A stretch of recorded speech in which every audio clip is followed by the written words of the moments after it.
Hi guys, இன்னைக்கு நம்ம சேனல்ல என்ன பார்க்க போறோம் அப்படின்னு சொல்லி பார்த்தீங்கன்னா, ரேஷன் கார்டு வந்து பார்த்தீங்கன்னா ஆன்லைன்ல அப்ளை பண்ணி சில பேருக்கு வந்து பார்த்தீங்கன்னா விண்ணப்பம் சமர்ப்பிக்கப்பட்டது அப்படிங்கக்கூடிய அந்த ஸ்டெப்பில் மட்டும் தான் நிற்கும். வேற நெக்ஸ்ட் ஸ்டெப்புக்கெல்லாம் போகாது. ரெண்டாவது, ரேஷன் கார்டுடைய அப்ளை பண்ணிட்டு அந்த விண்ணப்பத்தை போய் எந்த நிலையில இருக்கு அப்படிங்கிறத அந்த அப்ளிகேஷனுக்கான ஸ்டேட்டஸை எப்படி செக் பண்றது, நெக்ஸ்ட் ரேஷன் கார்டு அப்ளை பண்ணி இந்த விண்ணப்பத்துக்கான அனைத்து ஸ்டெப்ஸும் வந்து பார்த்தீங்கன்னா ப்ராசஸும் வந்து பார்த்தீங்கன்னா கம்ப்ளீட் ஆகியும் சில பேருக்கு ரேஷன் கார்டு வராமல் இருக்கும்.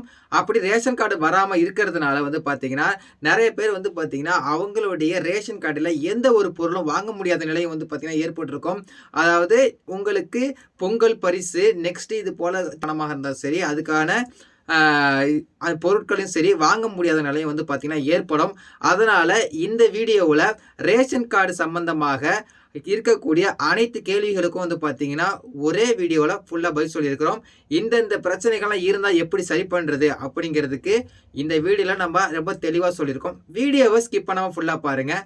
நம்ம சேனல் நீங்கள் இப்போ தான் ஃபஸ்ட் டைம் பார்க்குறீங்களா, மறக்காமல் நம்ம சேனலை சப்ஸ்கிரைப் பண்ணிங்க. இது போல் இன்னும் நிறைய இன்ஃபர்மேஷன் வீடியோஸ்லாம் நிறையா வரும். அதனால் நம்ம சேனலை சப்ஸ்கிரைப் பண்ணிங்க. வாங்க வீடியோக்குள்ளே போகலாம்.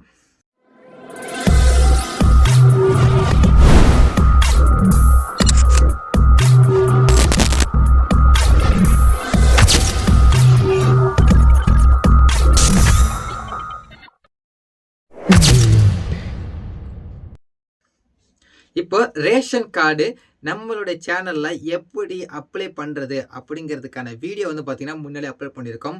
அது மட்டும் இல்லாமல் பெயர் நீக்கம் எப்படி செய்கிறது, குடும்ப தலைவரை எப்படி மாற்றம் செய்கிறது அப்படிங்கிறதுக்கான எல்லா விதமான வீடியோவும் நம்ம சேனல் ஆல்ரெடி போஸ்ட் பண்ணியிருக்கோம். அது எல்லாத்தையும் வந்து பார்த்தீங்கன்னா கீழே டிஸ்கிரிப்ஷன் லிங்க்கும் கொடுக்குறேன், மேலே ஐ ஐக்கன்லேயும் கொடுக்குறேன், போய் மறக்காமல் செக் பண்ணி பாருங்கள். இப்போ ரேஷன் கார்டு அப்ளை பண்ணி அந்த அப்ளிகேஷனுக்கான ஸ்டேட்டஸ் எப்படி செக் பண்ணுறது அப்படிங்கிறத ஃபஸ்ட்டு பார்த்துருவோம். இந்த வெப்சைட்டோட லிங்க்கை வந்து கீழே டிஸ்கிரிப்ஷன்லையும் கொடுத்துருக்கேன். இல்லைனா நீங்கள் குரோமில் போயிட்டு டிஎன்பிடிஎஸ்ன்னு டைப் பண்ணிங்களே வந்துடும். இதில் ஃபஸ்ட்டு மின்னணு அட்டை விண்ணப்பத்தின் நிலைன்னு இருக்குது பார்த்தீங்களா, இதை வந்து கிளிக் பண்ணிக்கோங்க. இதை கிளிக் பண்ணதுக்கப்புறம் குறிப்பு எண்ணுன்னு சொல்லி கேட்டிருப்பாங்க. இந்த குறிப்பு எண் நீங்கள் ரேஷன் கார்டு அப்ளை பண்ணும் பொழுது கொடுக்கப்பட்ட தொலைபேசி எண்ணுக்கு இந்த ஒரு குறிப்பு எண் வந்திருக்கும். சப்போஸ் நீங்கள் அந்த குறிப்பு எண்ணை மிஸ் பண்ணிட்டீங்க அப்படின்னா கீழே 1967 சொல்லி கொடுத்துருக்காங்க பார்த்தீங்களா, சமூக பகிர்வு கீழே கான்டாக்ட் நம்பர் கொடுத்துருக்காங்க பாருங்கள். அதுக்கு நீங்கள் கான்டாக்ட் பண்ணியும் நீ உங்களுடைய மொபைல் நம்பர் சொல்லி கேட்டுக்கலாம். நெக்ஸ்ட்டு இந்த இடத்துல குறிப்பு எண் டைப் பண்ணி முடிச்சதுக்கப்புறம் பதிவு செய்யணுக்கு பார்த்தீங்கன்னா அதை வந்து கிளிக் பண்ணிக்கோங்க. அதை கிளிக் பண்ணி முடிச்சதுக்கப்புறம் வந்து பார்த்தீங்கன்னா இந்த பேஜை கொஞ்சம் நல்லா மெமரி பண்ணி வச்சுக்கோங்க. ஏன்னு சொன்னீங்கன்னா நான் நெக்ஸ்ட்டு வந்து உங்களுக்கு இந்த விண்ணப்பத்தின் நிலையை பார்த்து முடிச்சதுக்கப்புறம் நம்ம கொடுக்க போகிற விளக்கத்துக்கு இந்த ஒரு ஸ்டெப்பையும் நான் வந்து இமேஜை ஆட் பண்ணுறேன். இருந்தாலும் இதை கொஞ்சம் பார்த்துக்கோங்க. இதில் ஃபஸ்ட்டு வந்து பார்த்தீங்கன்னா விண்ணப்பம் பதிவு செய்யப்பட்டு விட்டது, ஆவண சரிபார்ப்பு, துறை சரிபார்ப்பு, தாலுகா வழங்கல் அதிகாரியின் ஒப்புதல், இது எல்லாமே டிக் ஆகி முடிச்சிருக்கணும். நெக்ஸ்ட் கீழே வந்து பார்த்தீங்கன்னா உங்கள் புதிய மின்னணு அட்டை விண்ணப்பம் வெற்றிகரமாக சரிபார்க்கப்பட்டது அப்படின்னு சொல்லிட்டு கொடுத்துருப்பாங்க. அப்புறம் கடைக்காரர் பெயர், அப்புறம் கடைக்காரர் கைபேசி எண், இதெல்லாம் கொடுத்துருப்பாங்க. இது கொடுத்துருந்தா உங்களுடைய ரேஷன் கார்டு அப்ரூவல் ஆகி கார்டு இன்னும் டெலிவரி ஆகாமல் இருக்குது, இல்லாட்டி டெலிவரி ஆகிற கண்டிஷனில் இருக்குது அப்படிங்கிறது கொடுத்துருப்பாங்க. நெக்ஸ்ட்டு இந்த விண்ணப்பத்தை பதிவிறக்கம் செஞ்சுக்கோங்க. இப்படி தான் அப்ளிகேஷனோட ஸ்டேட்டஸை பார்க்கணும். இப்போ நெக்ஸ்ட்டு இப்போ இந்த விண்ணப்பத்துக்கான நிலை எப்படி பார்க்குறது அப்படிங்கிறத பார்த்துட்டிங்களா. இப்போ ஃபஸ்ட்டு ஆப்ஷன் வந்து பார்த்தீங்கன்னா விண்ணப்பம் சமர்ப்பிக்கப்பட்டது. இது நீங்கள் ஆன்லைனில் இந்த ப்ராசஸ்லாம் கம்ப்ளீட்டாக முடிஞ்சதுக்கப்புறம் வந்து பார்த்தீங்கன்னா இந்த ஸ்டெப் வந்து ஆட்டோமேட்டிக்காக டிக் ஆகிடும். நெக்ஸ்ட்டு வந்து பார்த்தீங்கன்னா ஆவண சரிபார்ப்பு. இந்த ஆவண சரிபார்ப்பு யார் பார்ப்பாங்கன்னு சொல்லி பார்த்தீங்கன்னா மாவட்டத்திற்காகவே இருக்கக்கூடிய உணவு வழங்கல் துறை அந்த டிபார்ட்மெண்ட்லேருந்து வந்து பார்த்தீங்கன்னா ஆவண சரிபார்ப்பு பார்ப்பாங்க. அப்படி ஆவண சரிபார்ப்புக்காக வந்து பார்த்தீங்கன்னா உங்கள் வீட்டுக்கு ஒரு ஆட்டை வந்து பார்த்தீங்கன்னா அனுப்புவாங்க. நீங்கள் இந்த அட்ரஸ்லாம் இருக்கிறீங்களா, நீங்கள் இந்த ஊரை சார்ந்தவர் தானா அப்படிங்கிறதுக்காக ஒரு நபரை வந்து பார்த்தீங்கன்னா அந்த ஆஃபீஸ்லேருந்து வந்து அனுப்புவாங்க. இப்போ அனுப்பக்கூடிய போது அந்த நபர் வந்து உங்களை பார்த்துருப்பாரு, இல்லைன்னா உங்களை கான்டாக்ட் பண்ணியிருப்பாரு. அந்த நேரத்தில் நீங்கள் கால் பண்ணி நீங்கள் எடுக்காமல் விட்டுருந்தாலோ, சப்போஸ் அவங்க வந்திருக்கிற நேரத்தில் நீங்கள் வீட்டில் ஆள் இல்லாமல் இருந்திருந்தாலோ அந்த ஸ்டெப்பில் வந்து பார்த்தீங்கன்னா அங்கே தான் நிற்கும். நெக்ஸ்ட் ஸ்டெப்புக்கு வந்து ஸ்கிப் ஆகாது. அதனால் இந்த ஸ்டெப் வந்து கம்ப்ளீட் ஆகாமல் இருந்ததுன்னா நீங்கள் உடனடியாக வந்து பார்த்தீங்கன்னா உங்களுக்கு அப்ளை பண்ணுறதுக்காக நீங்கள் ஆன்லைன்லேயோ இல்லாட்டி ஆன்லைன் சென்டர்லேயோ கொடுத்துருப்பீங்க பார்த்தீங்களா ப்ரூஃபு, அதாவது உங்களுடைய புகைப்படம், ஆதார் கார்டு ஜெராக்ஸு மற்றும் இதர குடும்ப உறுப்பினர்களுடைய ஆதார் கார்டு ஜெராக்ஸு, நெக்ஸ்ட் இருப்பிடத்திற்கான சான்று, திருமணம் ஆகியிருந்தாங்க புதிய ஆளாக இருந்தீங்கன்னா உங்களுடைய திருமண சான்றிதழ்லாம் போய் எடுத்துக்கிட்டு நேரடியாக அந்த ஆஃபீஸில் இருக்கக்கூடிய டிஎஸ்ஓ, அதாவது தாலுகா சப்ளை ஆஃபீஸர், அவங்கள போய் நீங்கள் நேரடியாக போய் சந்தித்து உங்களுடைய அந்த அப்ளிகேஷன் கொடுத்துருப்பீங்க, அப்ளை பண்ணியிருப்பீங்க. அதே குறிப்பு எண்ணுன்னு சொல்லிட்டு ஒரு நம்பர் குடுத்திருப்பாங்க. அந்த நம்பரோட சேர்த்து எல்லாத்தையும் எடுத்துட்டு போயிட்டு, அங்க இருக்கக்கூடிய டிஎஸ்ஓ ஆஃபீசர போய் பார்த்தீங்கன்னா, அவரு வந்து பார்த்தீங்கன்னா, உங்களுக்கு இந்த திரும்ப வந்து ரீவிசிட்டிங்க்கு ஆள் அனுப்பிவிட்டு, அந்த இடத்தெல்லாம் கம்ப்ளீட்டா வெரிஃபை பண்ணிட்டு, நெக்ஸ்ட்டு அடுத்த ஸ்டெப்புக்கு வந்து போயிடுவாங்க.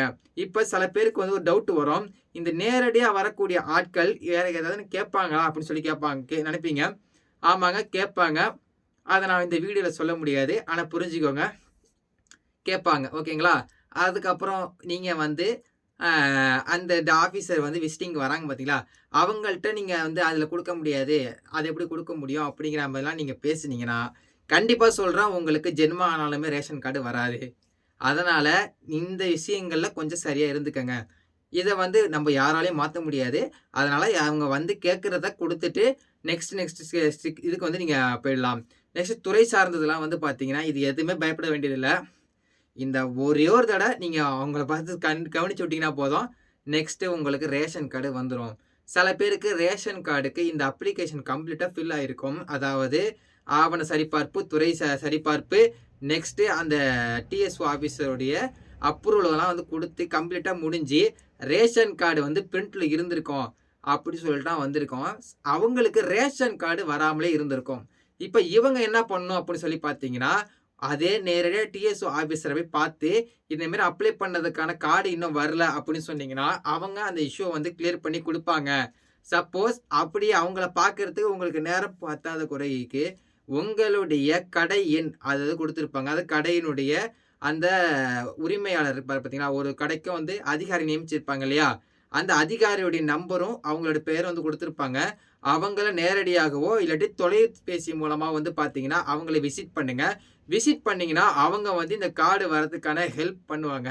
ஆனா, சில மாவட்டங்களுக்கும், சில ஊராட்சியில இருக்கக்கூடிய அந்த கடை ஊழியர் வந்து பார்த்தீங்கன்னா, ஹெல்ப் பண்ண மாட்டாங்க.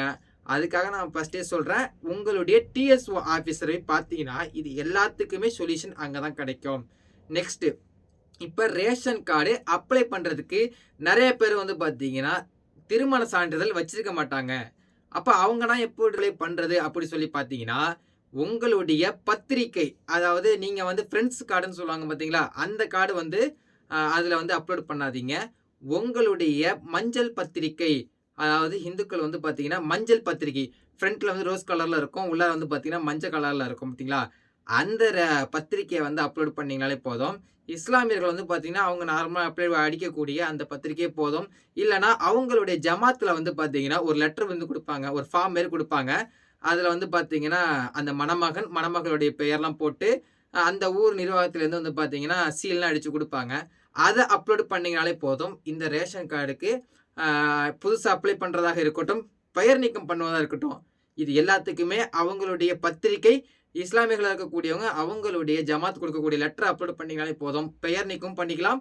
புதுசா கார்டும் அப்ளை பண்ணிக்கலாம். நெக்ஸ்ட் வந்து பார்த்தீங்கன்னா, ஒரு நபர் வந்து நம்ம கமெண்ட்ல வந்து கமெண்ட் பண்ணியிருந்தாரு. என்னன்னு கேட்டீங்கன்னா, அவங்க ரேஷன் கார்டுல பெயர் நீக்கம் பண்ணுவதற்கு அப்ளை பண்ணியிருக்கிறாங்க. அப்ளை பண்ணவங்களுக்கு வந்து பார்த்தீங்கன்னா, ரிஜெக்ட் ஆயிருக்கு அப்படிங்கிற மாரி வந்து கமெண்ட் பண்ணியிருந்தாங்க. ஆனா, அவங்கள்ட்ட நம்ம ரிப்ளை பண்ணிருந்தோம். என்ன ரீசன் அப்படின்னு சொல்லி கேட்டிருந்தோம். அதுக்கு கடைசிக்கு ரிப்ளை வரல. அதுக்கும் நம்ம இந்த வீடியோ மூலமாவே இதுக்கப்புறம் இது போல பிரச்சனைகள அனுபவிக்கக்கூடியவங்களுக்கு இந்த வீடியோல சொல்யூஷன் குடுத்துர்றேன்.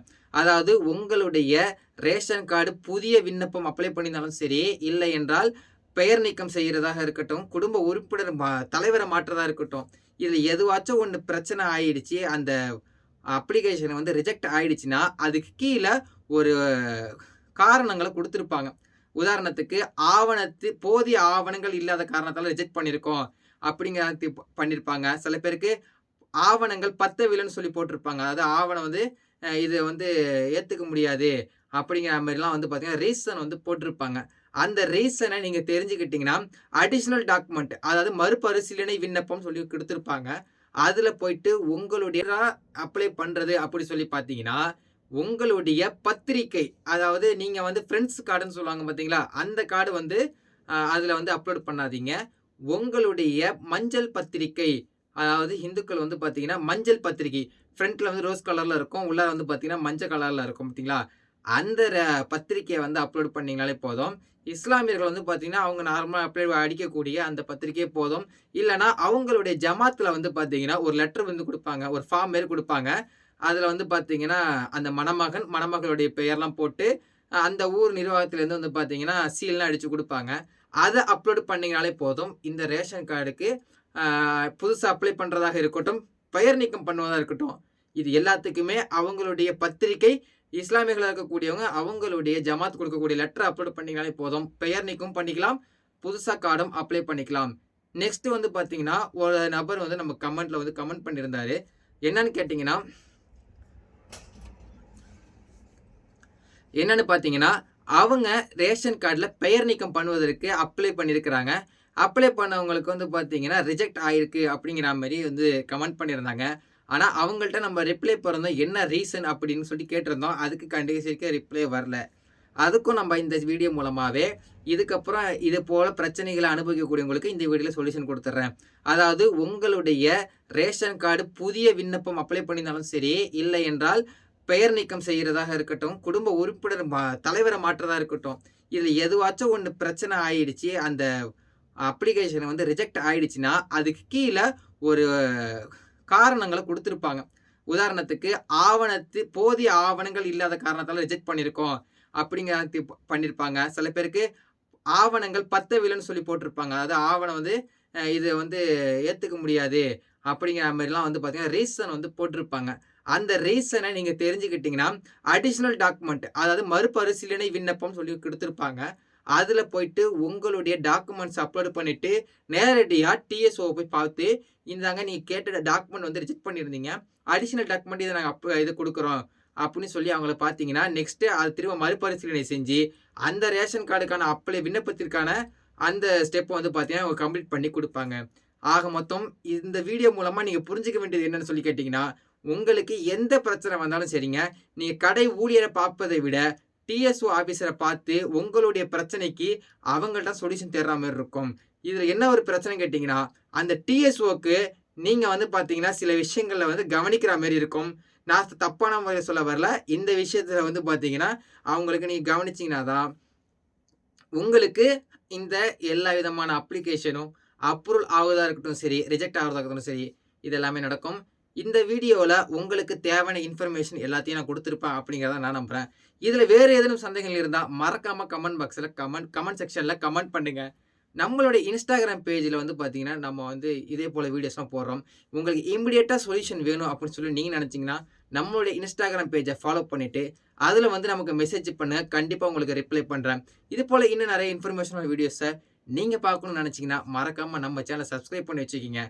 இந்த வீடியோ உங்களுக்கு பிடிச்சிருந்ததுன்னா லைக் பண்ணிவிட்டு உங்களுடைய நண்பர்களுக்கும் ஷேர் பண்ணுங்கள். இது போல் இன்னொரு இன்ஃபர்மேஷனல் வீடியோஸில் நான் உங்களை சந்திக்கிறேன். பாய்.